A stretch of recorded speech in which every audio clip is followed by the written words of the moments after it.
Assalamualaikum warahmatullahi wabarakatuh. Selamat datang kawan-kawan semua di channel Riam Biru. Terima kasih banyak untuk kawan-kawan yang sudah berkenan hadir di channel ini.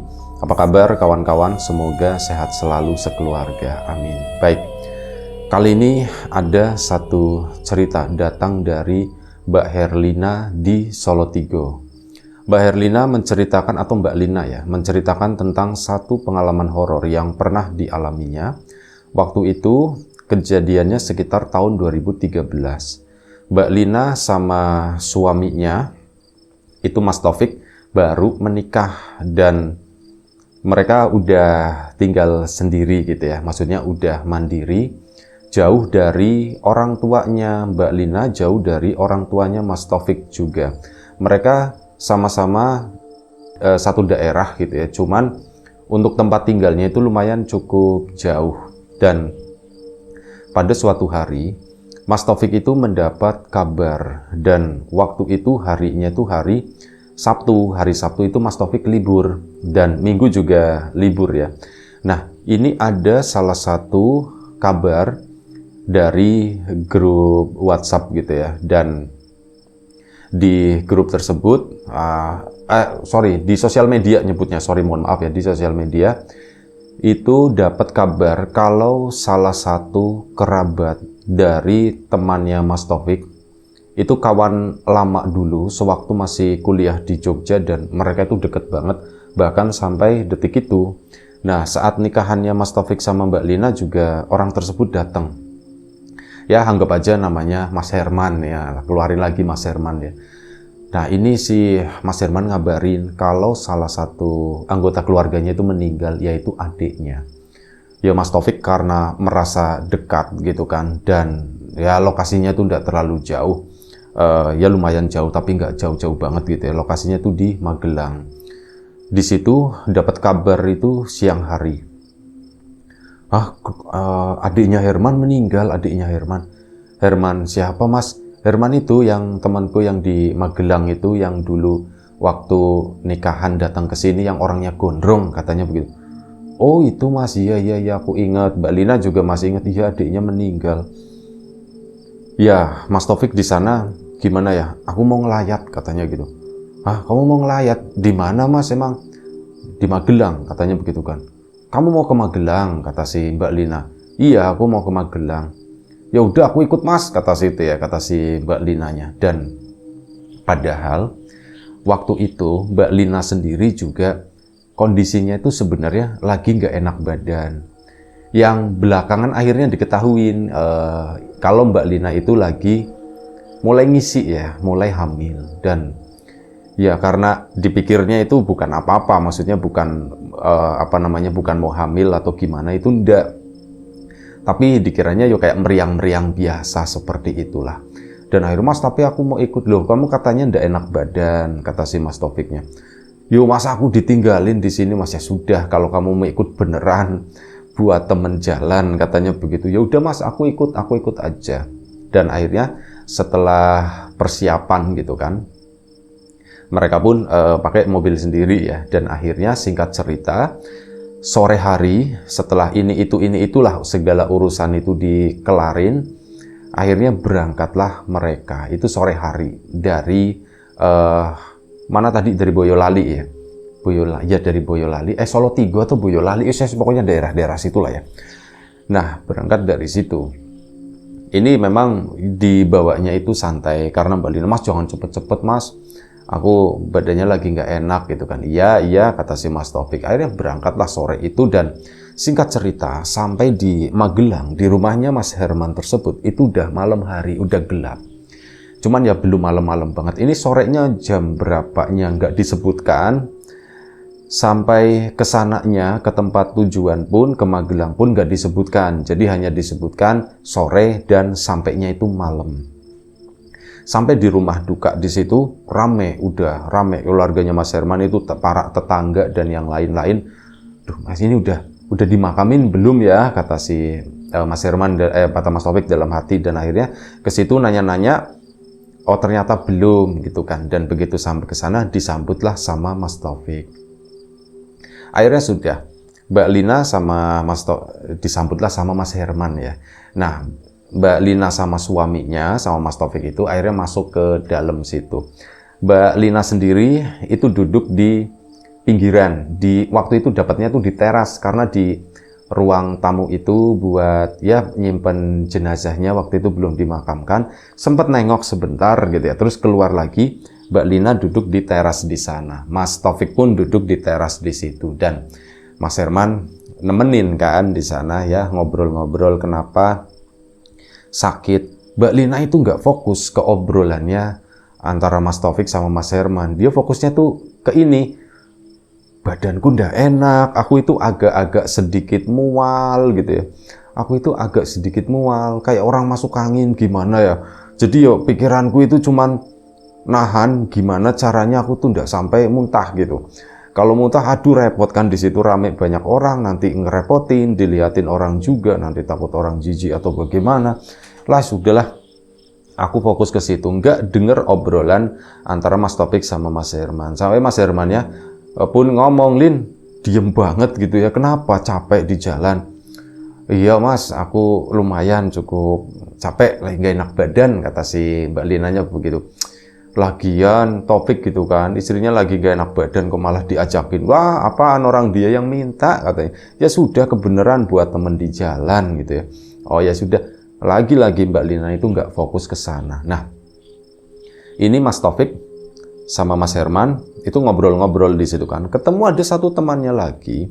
Ya cowok-cowok begitulah pada ngumpul. Mbak Lina pun dengan kondisi yang seperti itu merasa risih, merasa ndak enak. Mbak Lina pun nengok ke sana ya, ke samping rumah di situ, di kebonan, tapi ya kebunnya itu lumayan cukup terang, bukan kebun sih jatuhnya, itu kayak pekarangan samping lah seperti itu. Nah, di sana itu ada kursi kayu panjang. Jadi Mbak Lina pun, aku mending di situ aja deh daripada nanti di sini oek-oek begitu kan, muntah maksudnya nggak enak.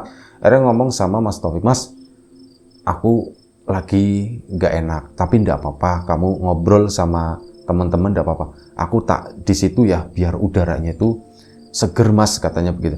Oh ya sudah, tapi kamu nggak apa-apa. Kalau misal kenapa-napa kamu bilang ya. Iya Mas, aku tak di situ sebentar ya. Itu tuh di situ tuh di kursi panjang situ. Oh iya iya. Mbak Lina pun akhirnya bangun dari tempat duduknya dan dia bergeser ke sana, ke samping gitu ya, ke kursi panjang tersebut. Dan sebelum kita lebih jauh dalam cerita, mohon izin numpang jualan sebentar. Jualan bawang gorengnya Wiji, bawang goreng renyah kualitas premium tanpa campuran apapun. Kawan-kawan kemarin yang sudah sempat memesan, terima kasih banyak atas pesannya. Untuk kawan-kawan mungkin yang belum sempat pesan, ya ditunggu pesanannya. Dan untuk stok yang besar untuk saat ini sedang habis ya. Nanti kita coba restock lagi gitu ya. Karena pesan stiker belum nyampe-nyampe gitu, belum jadi. Agak telat kemarin, sempat lupa, tapi adanya yang pouch sama yang ukuran sedang. Monggo kawan-kawan yang berminat silahkan diorder. Untuk kawan-kawan yang kemarin sudah sempat memesan, terima kasih banyak atas pesannya. Dan untuk kawan-kawan yang sudah download, sudah join, sudah login di aplikasi RIM, juga terima kasih banyak. Aplikasi ya sederhana, sosial media ya, bikinan sendiri. Terima kasih, udah lumayan cukup rame di sana. Terima kasih banyak atas interaksinya. Untuk kawan-kawan yang mungkin belum sempat join atau apa gitu ya, ya monggo di-download aja, cari di Play Store. Itu RIM, E-nya itu ada 4. Biasanya suka ketwist sama redeem gitu ya, itu di bawahnya tuh ada stream. Nah, klik aja yang RIM itu, nanti aplikasinya keluar. Terima kasih. Kita lanjut lagi cerita dari Mbak Lina tadi. Mbak Lina kan duduk di sana sendiri, bengong begitu, cuma nunduk doang. Ayo dong, jangan begini dong, aku jangan sampai muntah-muntah atau apa dong gitu kan, please gitu. Doa-doa sendiri di sana ya. Itu udah nggak ingat Mas Taufik, Mas Herman dan kawan-kawannya di sana. Ya, wis bodo amat, aku tuh lagi fokus ke diri sendiri. Wis duduk di situ, aduh ndak enak ya. Wis akhirnya duduk di sana. Nah, ada seseorang yang nepuk pundaknya, bukan nepuk, megang pundaknya Mbak Lina, tek gitu kan. Loh, Mbak, kok sendirian aja di sini? Itu ada seorang perempuan masih muda lah.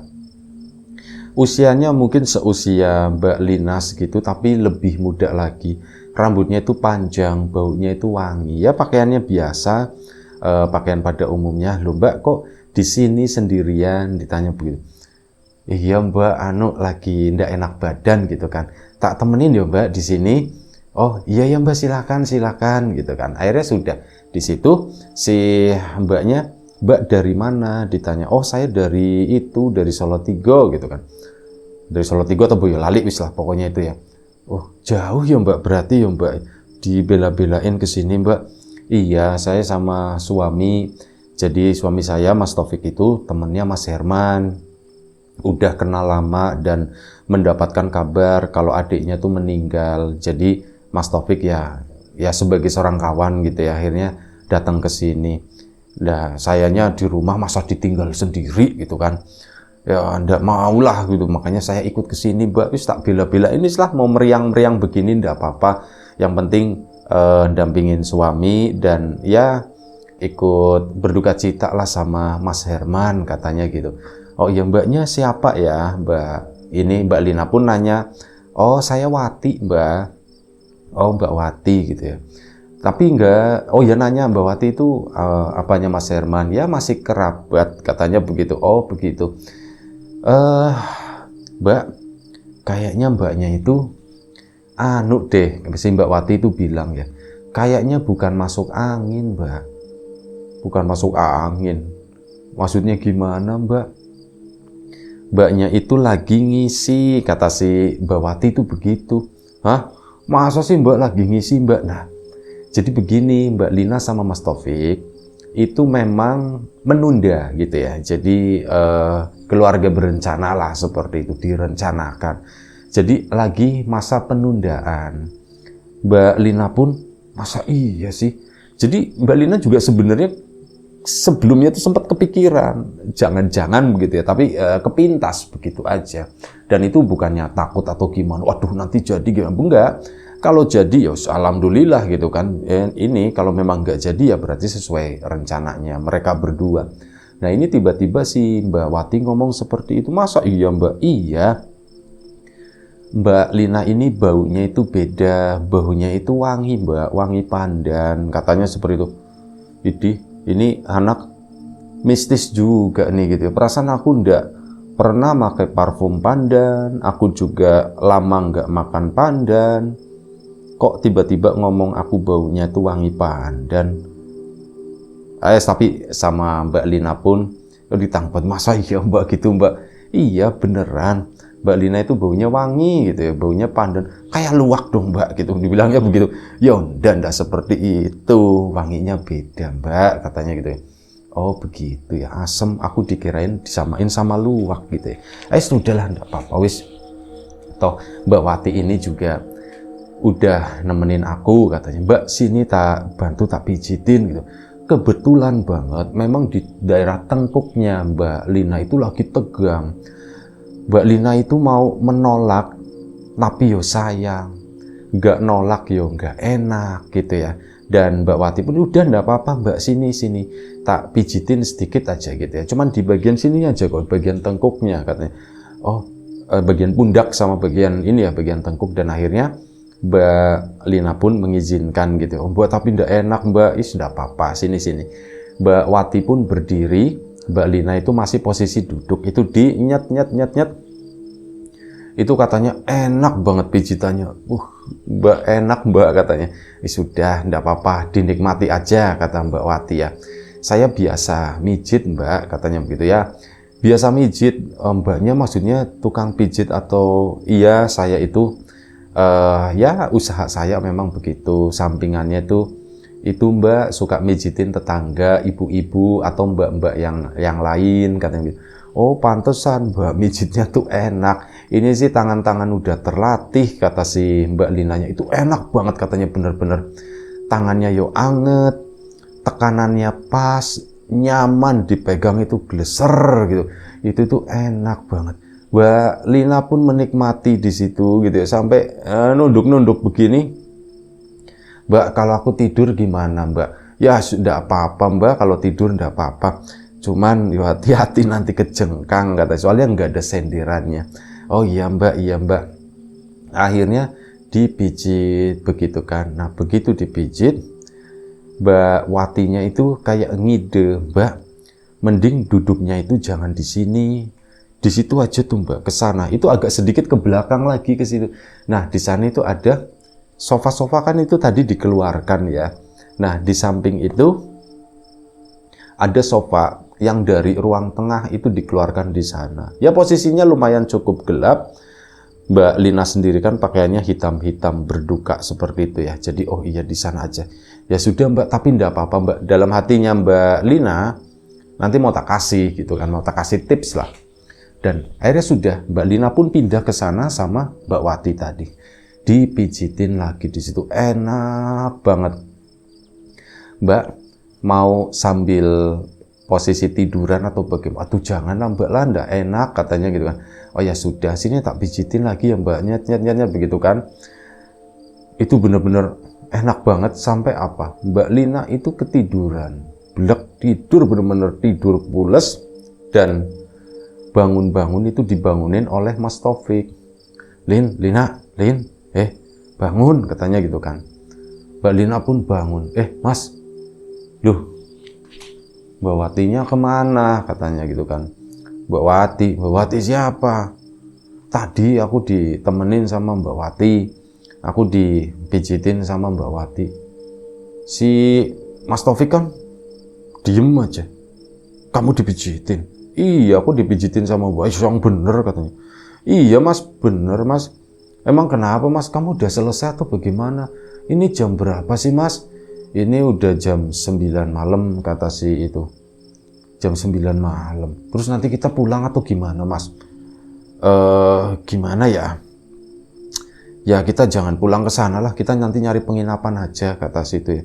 Oh gitu Mas. Mas udah mau pulang atau bagaimana? Ya tergantung, aku mau nengokin kondisi kamu bagaimana sekarang. Aku sih baik-baik aja Mas, aku udah segeran katanya gitu. Udah mulai enak, tapi bentar kata si Mas Taufiknya. Kamu dipijit gimana ceritanya? Iya Mas, aku tadi duduk di situ kan, kursi yang panjang. Terus ada kerabatnya Mas Taufik, saudaranya. Itu datang ke itu deketin gitu kan, yang nemenin lah, ngajakin ngobrol. Terus Mas, aku dibilangnya hamil Mas katanya. Hah, masa kata si Mas Taufik. Iya Mas, aku dibilangnya itu hamil lagi ngisi. Jangan-jangan iya bener, kamu kan kayak gitu kan, oek-oek begitu, mau muntah maksudnya ya, oek-oek terus ya kayak gitu, suka uring-uringan dan sebagainya. Jangan-jangan kamu mau hamil, kamu lagi ngidam atau bagaimana? Iya kali ya Mas ya. Berarti Mbak Wati bener dong Mas. Ya nggak tahu katanya gitu kan. Lo nggak tahu terus gimana? Aku dibilang hamil, terus dia tuh tahu aja. Di sini ku memang lagi nggak enak banget Mas di pundakku. Mbak, tapi pijitin ya Mbak ya. Dipijitin Mas, enak, bener-bener enak. Cuman kan, ya aku saking enaknya takut aku ketiduran atau bagaimana. Mbak Wati nawarin, Mbak, mending duduknya di kursi itu aja, jangan di sini gitu. Dan ya sudah, aku nurutnya akhirnya duduk di sini. Aku Mas dipijitin sama Mbak Wati dan aku tidur. Gimana ya? Pindah ke situ lagi yuk, kursi panjang katanya begitu. Oh pindah, iya Mas ya Mas. Mbak Lina pun nurut aja, tangannya digandeng begitu kan, dibawa ke kursi panjang. Mas Taufik manggil Mas Herman. Man, sini sebentar katanya. Oh iya, kenapa Fik? Aku mau ngomong sama istriku katanya begitu.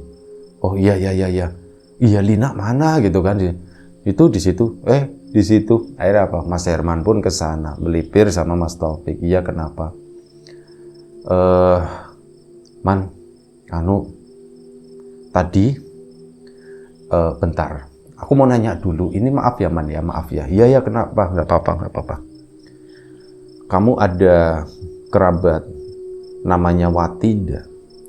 Terus dia itu tukang pijit. Maksudnya gimana, Pik? Ya itu, pertanyaanku itu. Sengaja ngomong di depannya sih Mbak Lina. Ya ada, cuman kan sekarang nggak ada, kata si Mas Herman. Ngelirik ke arahnya Mbak Lina gitu. Mbak Linanya kan bingung. Maksudnya gimana sih Mas? Aku nggak ngerti. Jadi begini. Karena Mbak Lina kan dari tadi nggak mendengarkan ya obrolan mereka karena sibuk dengan kondisi dirinya sendiri yang gak nyaman itu. Mas Taufik pun cerita, adiknya Mas Herman yang meninggal itu namanya Wati. Dan dia kesehariannya itu, salah satu pekerjaannya itu adalah mijit katanya. Yang bener Mas. Iya, ya Man ya. Betul kata si Mas Herman begitu. Emang kenapa gitu kan, Mas Herman bingung. Akhirnya diceritakanlah sama Mas Taufik, tadi begini-begini Man, si Lina itu didatengin sama seorang perempuan. Orangnya gimana? Gambaran yang disebutkan oleh Mbak Lina, perempuannya berambut panjang, badan itu jangkung gitu ya, semampai. Kulitnya tuh kulit coklat sawo matang seperti itu, manis lah anaknya.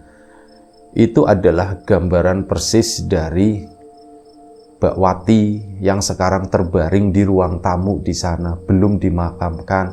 Rencananya makaminnya itu besok karena ada satu lagi kakaknya, ada dua lagi kakaknya Mas Herman itu belum tiba di situ. Dan akhirnya ya sudah kan. Waduh, Mbak Linanya, Mas berarti itu tadi, ya aku nggak tahu katanya begitu. Makanya nanya Herman, ada lagi ndak Man saudara yang seperti itu? Kata Mas Herman, ndak ada. Wati itu satu-satunya. Dan kalau dari gambaran kamu itu sama persis dengan itu almarhumah katanya yang sekarang sudah nggak ada, kata Mas Herman. Ada lagi Wati, Sulistyowati, cuman biasa dipanggilnya tuh Sulis, tapi ada Wati-Watinya dan secara fisik itu beda karena Wati Sulistyowati ini rambutnya itu keriting, enggak lurus panjang. Mas berarti aku dipijitin sama Mbak Wati dong tadi ya Mas ya. Ya bisa jadi seperti itu kata Mas Taufik ya. Dan akhirnya ya sudah Man, karena udah malam dan Lina juga kondisinya lagi seperti ini, aku pamit dulu ya kata si Mas Taufiknya. Oh iya Fik, udah apa-apa Fik, makasih banget kamu udah jauh-jauh datang ke sini. Lah padahal aku ya nggak ngarep-ngarep gitu ya, aku nggak enak kamu jauh-jauh begini. Ya sekalinya datangnya ke orang meninggal katanya begitu. Wis udah ndak apa-apa Man, wis kamu yang sabar ya Man, ya aku turut berduka cita dan seterusnya gitu. Akhirnya sekitar jam 10 tadi, setengah 10 lah, Mas Taufik sama Mbak Lina pun pamit undur diri dari tempat tersebut. Mereka pun ya sebelumnya sempat nanya-nanya gitu kan, penginapan dan sebagainya. Ya di situ ada beberapa lah, lumayan cukup banyak pilihan. Ya akhirnya malam itu mereka pun menuju ke sana. Nah saat keluar dari kampungnya Mas Herman tersebut, Mbak Lina itu melihat seseorang awalnya dari kejauhan. Itu ada seorang perempuan di kiri jalan, lagi jalan ke sana searah sama Mbak Lina sama Mas Taufik. Mereka kan bawa mobil ya. Tapi Mbak Lina sengaja diem aja. Aku nggak ngomong-ngomong sama Mas Taufik lah. Aku melihat seorang perempuan plek persis seperti Mbak Wati tadi yang aku temui. Dia lagi berjalan dan giliran mobil udah mendekat, perempuan itu berhenti dan ngadep ke arah jalan situ. Itu adalah Mbak Wati, beneran Mbak Wati. Dan Mbak Wati pun nunduk senyum gitu ya, kayak memberi salam seperti itu. Mbak Lina pun akhirnya nunduk juga begini. Nah begitu Mbak Lina nunduk, kamu kenapa? Ditanya sama Mas Taufik. Enggak Mas, enggak apa-apa Mas gitu. Hal itu enggak diceritakan sama Mbak Lina sampai mereka itu tiba di hotel. Begitu tiba di hotel, Mas Taufik itu penasaran lagi. Lin, gimana sih Lin tadi ceritanya? Ya begitu Mas, aku lagi duduk didatengin sama perempuan, ngajakin ngobrol dan sebagainya. Tak tanya namanya Wati, katanya kerabatnya Mas Herman. Terus dia itu tiba-tiba ngomong Mas, mbaknya lagi ngisi. Katanya begitu Mas, itu kan itu yang bikin aku kaget. Wah, pokoknya ya Mas Taufiknya juga alhamdulillah lah kalau misal lagi ngisi seperti itu. Terus ya aku dipijitin Mas sama ini tadi. Waktu kita pulang, waktu perjalanan dari rumahnya Mas Herman ke sini itu masih di kampung loh di situ. Aku ketemu lagi sama Mbak Wati, lagi jalan dia dan dia tuh kayak nunduk begitu. Oh, pantesan kamu tadi di mobil begini nunduk-nunduk sendiri. kamu ngelihat itu? Iya mas, aku ngelihat mas. Kamu emang nggak ngelihat mas? Enggak, aku nggak ngelihat apapun. Ya kan kamu tahu sendiri mas, biasanya kalau misal mau ngelewatin orang jalan gitu kan, mas kan suka pakai lampu dim ya, ngedipin lampu gitu kan, ngasih kode. Kamu nggak lihat ya mas? Enggak, aku nggak lihat. Ya wis ya sudah, istirahat katanya. Akhirnya mereka pun malam itu istirahat. Nah, istirahat ini, sebelum istirahat, mereka tuh ada obrolan. Mas Taufik ya, kalau misalkan Wati kan makaminnya besok ya. Kalau misalkan kita besok pagi bangun pagi dan sempat kekejar, mau ndak balik ke tempatnya Mas Herman lagi? Kata. Iya mas, aku mau, kata si Mbak Linanya gitu ya. Aku mau mas, aku mau balik ke sana buat ngelanjutin ngelayatkan. Iya, kemungkinan belum dimakamkan gitu. Ya mas, aku mau. Dan akhirnya apa? Pagi harinya, keesokan, ya mereka tidur pulas lah karena capek ya. Keesokan paginya mereka bangun dan balik lagi ke rumahnya Mas Herman ke sana. Balik lagi ke situ, rumah itu agak udah sepi gitu kan. Duh, kok rumahnya sepi? Waduh, udah dimakamin ini, jangan-jangan. Akhirnya udah ke situ lagi, Mas Hermannya ada. Loh, Pik, kenapa? Ada apa gitu kan Mas Herman kan? Kok balik lagi? Apa ada yang ketinggalan atau gimana gitu ya? Mas Herman nanya. Enggak man, aku mau nanya, aku mau ngelayat katanya. Wati udah dimakamin tadi malam. Hah? Udah dimakamin? Iya udah dimakamin. Jadi kakak-kakakku itu, mas-masku itu pulang. Itu sekitar ya udah ngabarin gitu. Ini aku udah deket. Itu sekitar jam 12 malam lah. Dan terus gimana mas? Ya udah kalau bisa sempat malam ini dimakamin aja gitu. Dan akhirnya mungkin semalam itu sekitar 1:30 pagi kali ya, kita itu makamin. Karena apa? Warga juga mereka itu masih pada melekan, masih pada rame, dan akhirnya semalam dimakamin ya. Alhamdulillah yang ngelayat, yang nganterin juga banyak banget gitu ya. Mungkin kalau siang orang kan lagi pada sibuk ngapain gitu ya. Nah ini malam hari ya, momen juga jarang juga makamin tengah malam begini. Akhirnya tengah malam itu semalam itu dimakamin katanya. Ya katanya begitu. Ya aku nggak ngelihat, kata Mbak Lina. Ya sudahlah, nggak apa-apa ya. Yang penting kirimin doa. Man, mau minta tolong katanya. Iya, minta tolong apa? Aku sama Wati aku sama Lina mau ke makamnya Wati. Oh ya sudah, ayo. Akhirnya apa? Dianterin ke sana, dianterin ke makam, kirim doa sebentar, nyekar begitu ya. Sampai akhirnya sudah mereka pun pamit undur diri dari rumahnya Mas Herman tadi. Dan akhirnya udah pulanglah, balik lagi. Itu kan hari Minggu ya. Mereka balik lagi ke entah Boyolali, entah Solo Tigo gitu. Pokoknya di antara dua itulah. Narator suka agak-agak bingung gitu. Nah, itu sampailah mereka di sana membawa cerita tersebut. Mbak Lina juga sampai sekarang masih bingung. Kok bisa-bisanya ya seperti itu ya. Waktu itu sempat divalidasi, dikasih lihat fotonya Mbak Wati, dan itu plek jiplek. Itu memang benar. Itu Mbak Wati, sosok mirip Mbak Wati yang menemui Mbak Lina malam itu. Ya nggak tahu maksud dan tujuannya seperti apa, cuman ya nggak ada yang dirugikan, nggak ada apapun itu. Ya itu aja satu cerita dari Mbak Lina. Terima kasih banyak Mbak Lina atas ceritanya, dan untuk kawan-kawan di rumah juga terima kasih banyak atas support dan dukungannya, masih nontonin sampai detik menit ini. Terima kasih banyak kawan-kawan subscriber, kawan-kawan yes, pokoknya udah kasih support, udah kasih dukungan dalam bentuk apapun itu ya, kawan-kawan subscriber, kawan-kawan membership, kawan-kawan yang udah kasih support dalam bentuk super thanks ke Riam Biru, terima kasih banyak. Kawan-kawan yang udah ngasih like, udah nge-share ke yang lainnya, kawan-kawan yang udah ninggalin komentar juga terima kasih banyak. Kawan-kawan yang sudah memesan bawang gorengnya biji, tentu saja tak lupa terima kasih banyak. Yang udah download, udah mainin aplikasi RIM juga terima kasih. Doa terbaik dari kami untuk kawan-kawan semua, semoga selalu diberi kemudahan dalam hal apapun, termasuk kemudahan dalam hal rizki, yang sakit segera diberi kesembuhan, yang sehat tetap dijaga kesehatannya. Baik, sampai jumpa di episode selanjutnya. Riam Biru, jaga kesehatan kawan-kawan. Assalamualaikum warahmatullahi wabarakatuh.